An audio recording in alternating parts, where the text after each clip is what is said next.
Hi, I'm Dr. Mitra Motamedi. I'm a family physician practicing in Vancouver, Canada. My main focus is mental health and ADHD.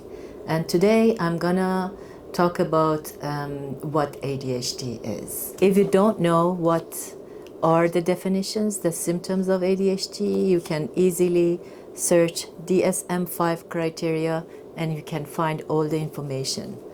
But today, what I want to do is to speak the unspoken realities about ADHD. So we are going to address a few questions that I have. First question is is DSM criteria enough for diagnosis? And second is that are we using the right title? Is this the correct title? Attention Deficit Hyperactivity Disorder. Is there a deficiency? And is this a disorder or it's just a condition?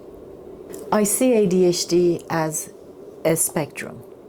At one side of the spectrum, we see people who are very smart with only very mild attention problems. At the other side of the spectrum, we see patients who have severe attention deficit. They have severe hyperactivity and impulsivity, severe executive dysfunction, severe emotional dysregulation. Executive dysfunction and emotional dysregulation are 2 points that DSM-5 criteria is not addressing. That's one of the points that I wanted to raise here. And this is causing some problems in diagnosis of ADHD. So people with ADHD can have severe mood dysregulation, emotional dysregulation, and this emotional dysregulation can be misdiagnosed as borderline personality disorder or bipolar disorder. Sometimes it is challenging to differentiate these from each other, and we will discuss that in my future videos. But the thing is that we need to update our current definitions about ADHD. So at this end of the spectrum, we see patients, as I said, with severe impairments.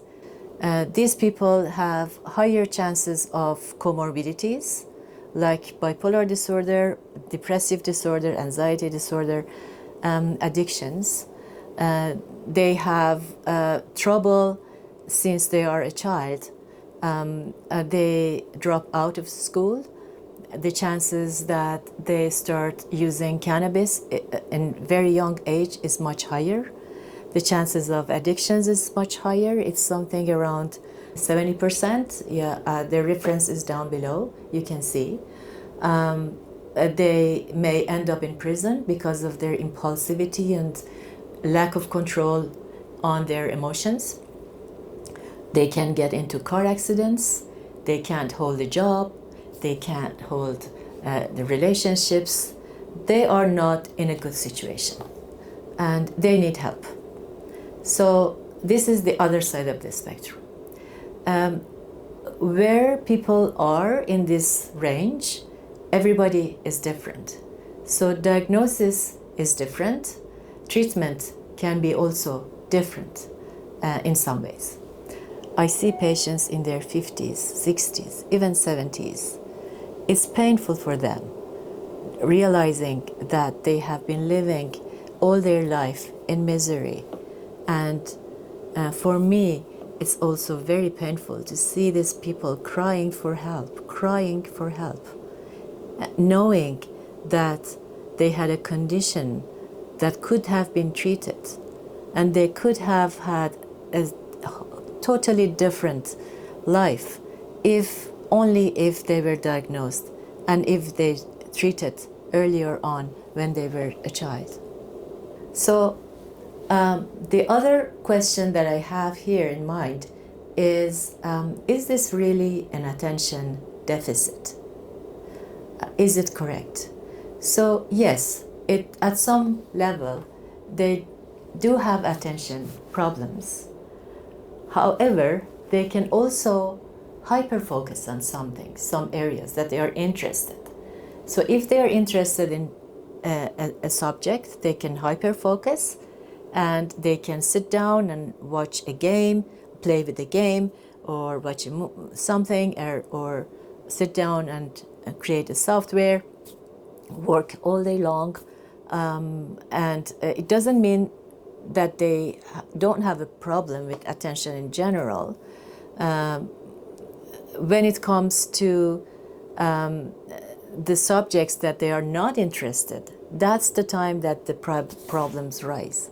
So even if that subject is important to them, if they are not interested, they can't make themselves sit down and work on this. There is a barrier, there's something that doesn't allow them to sit down and work and focus until the time that there is a deadline.